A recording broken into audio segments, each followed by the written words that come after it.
Good morning everyone. एक बार फिर स्वागत है बेटा आपका नई क्लास में। हम चैप्टर कर रहे हैं व्यावसायिक स्वास्थ्य के बारे में। इसका हमने फर्स्ट क्वेश्चन किया था, जिसको हमने 2 पार्ट में किया था। इसका दूसरा भी क्वेश्चन आज हम करेंगे डिस्कस। ये भी इम्पोर्टेंट क्वेश्चन है, तो इसको भी ध्यान से आप लोग पढ़ेंगे। तो क्वेश्चन हमारा, व्यावसायिक रोग किसे कहते हैं? व्यावसायिक रोगों के विभिन्न प्रकारों का विस्तृत वर्णन कीजिए। तो जो व्यावसायिक रोग क्या है कि जो लोग उद्योग धंधों में, किसी मिलों में, कारखानों में अगर कार्य करते हैं तो उनको किस प्रकार के रोग होते हैं। व्यावसायिक रोगों का अर्थ, एक व्यावसायिक रोग वह रोग होता है जो किसी कार्य को करने के संबंधित दिशाओं में होता है, यानी जो कार्य करते हैं उनकी वहाँ पर रहते हुए जो रोग होते हैं उनको व्यावसायिक रोग कहते हैं। साधारण शब्दों में यह कहा जा सकता है कि व्यावसायिक रोग वह रोग होता है जो किसी कार्य, व्यावसायिक क्रियाओं और गतिविधि के परिणाम स्वरूप होता है, या वह रोग है जो कार्य और व्यावसायिक क्रिया, जो वहाँ पर कार्य करते हैं, जो व्यावसायिक क्रिया होती हैं उनके का परिणाम स्वरूप होता है। वहाँ पे जो रहते हुए जो परिणाम निकलते हैं उनके अनुसार होता है।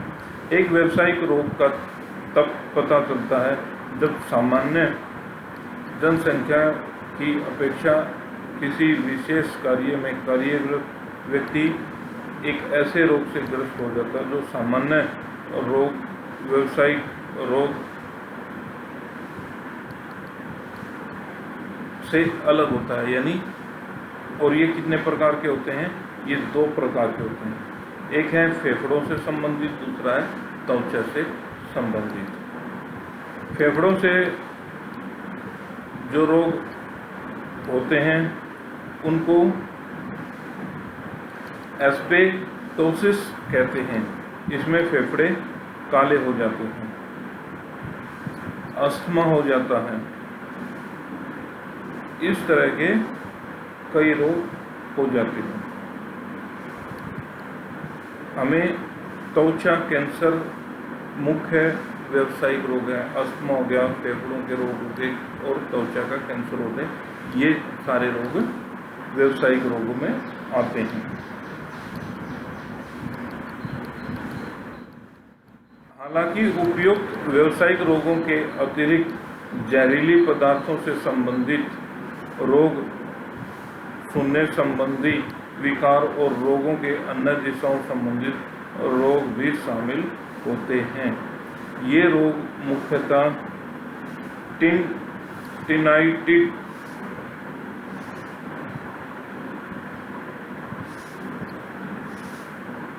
Heat stroke, heat stress, fast bike, sunstroke आदि रोग जो हैं ये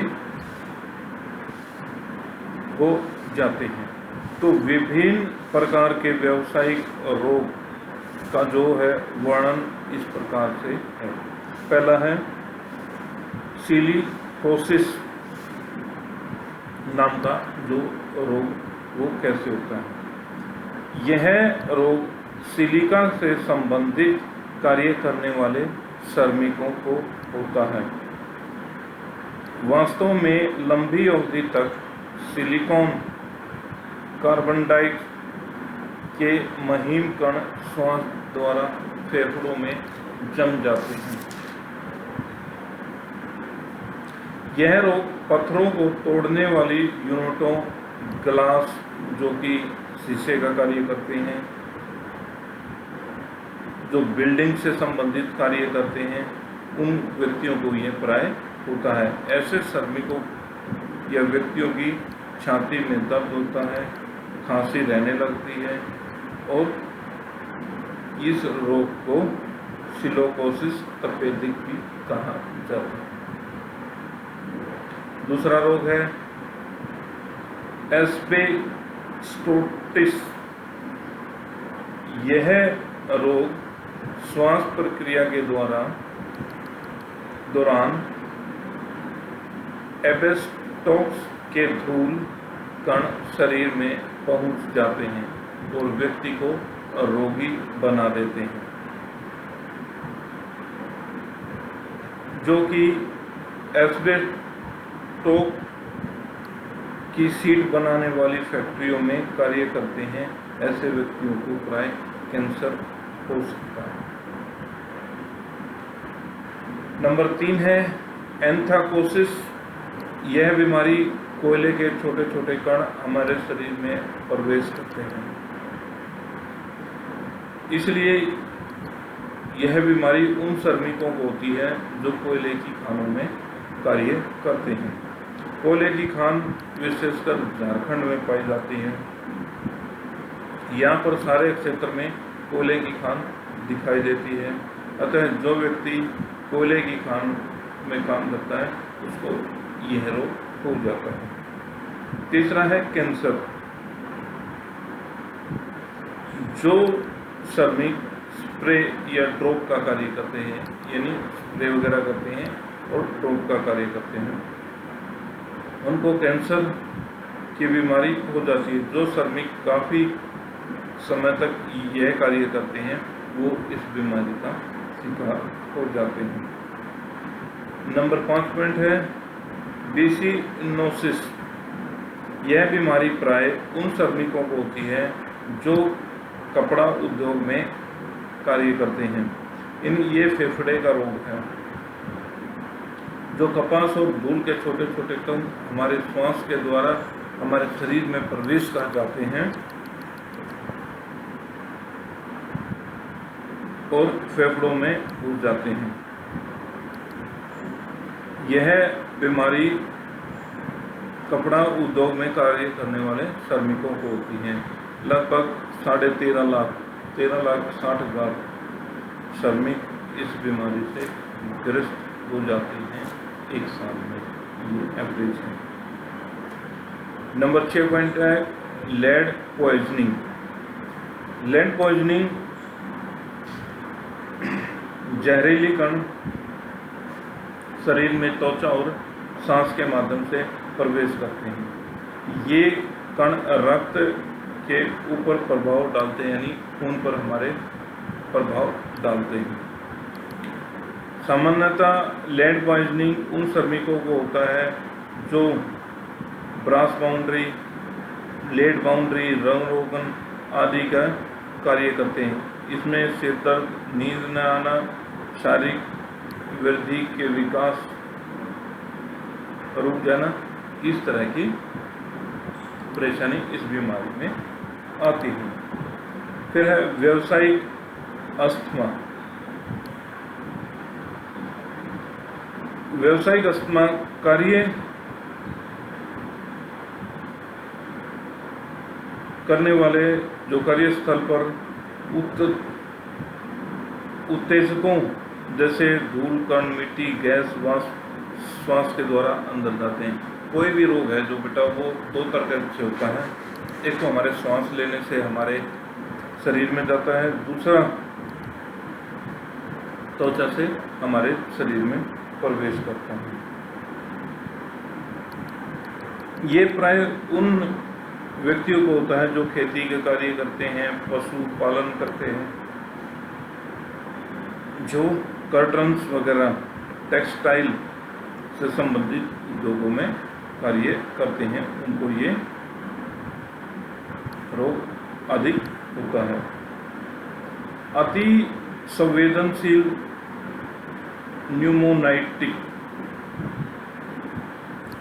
यह भी फेफड़ों का एक मुख्य व्यावसायिक रोग है जो फंगस के द्वारा चिड़ियों आदि जैविक धूल कणों, श्वास और फेफड़ों के कारण अंदर चला जाता है।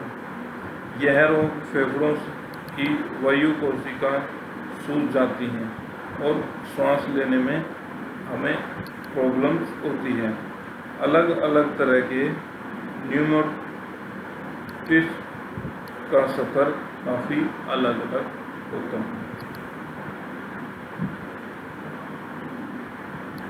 फिर है एलर्जिक डर्माइटिस। एलर्जी डर्माइटिस अल्लेर्जस के संपर्क में आने से होता है। इस रोग से पीड़ित व्यक्ति प्रतिरक्षा प्रणाली और प्रतिक्रिया को प्रभावित करती है, जो कि एक संवेदनशील होता है। इसके परिणाम स्वरूप यह रोग प्राय जीवन भर होता रहता है। जब भी त्वचा के संपर्क में ये अल्जर्स आते हैं, यह रोग हमें हो जाता है। जैसे कि सीमेंट के कारखानों में काम करने वाले, गोंद के कारखानों में कार्य करने वाले व्यक्तियों को यह रोग हो जाता है। फिर है क्षय रोग।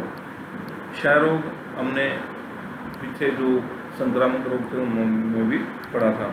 यह बीमारी अधिकतर उन श्रमिकों को होता है जो कपड़े के उद्योगों में कार्य करते हैं।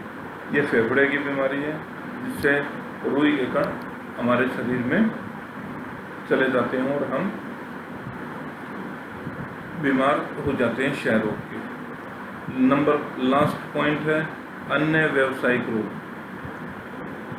जैसे प्रकाश, दबाव, गर्मी, सर्दी, शोर, विकिरण और बिजली आदि किसी व्यक्ति को असमर्थ करती है।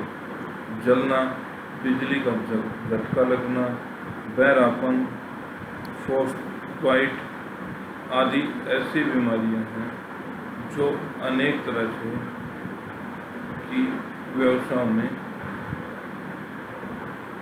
होती रहती है। तो ये बेटा हमारा जो व्यावसायिक रोग का, इसमें 12 पॉइंट हैं। आप अगर 7-8 पॉइंट भी कर लेते हो, इसमें कई जो नाम हैं वो याद रखने, अन्य बीमारी कर सकते हो, क्षय रोग कर सकते हो, एलर्जी कर सकते हो, लैंड पॉइजनिंग कर सकते हो, कैंसर कर सकते हो। इस तरह से 8-10 पॉइंट आप इसमें कर सकते हैं, वो भी काफ़ी है। तो उम्मीद करता हूँ समझ में आ गया होगा। लेकिन फिर भी अगर किसी बच्चे को समझ में नहीं आए, जैसे ये डिसिनोसिस है बीमारी, ये बेटा बीमारियों के नाम है, इनको बताना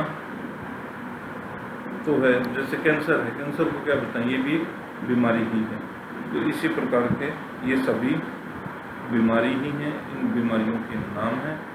तो ये तो याद करके बेटा इनके बारे में लिखना होगा कि ये बीमारी हम कहाँ पे किस तरह से कार्य करने में हमें होती है। तो सभी बच्चे अपना कार्य सुचारू रूप से कर रहे होंगे। फिर बार बार कहता हूँ बेटा, जो बच्चे कार्य नहीं कर रहे होंगे अपना कार्य अवश्य कर लें। तब तक मिलते हैं नेक्स्ट क्लास में।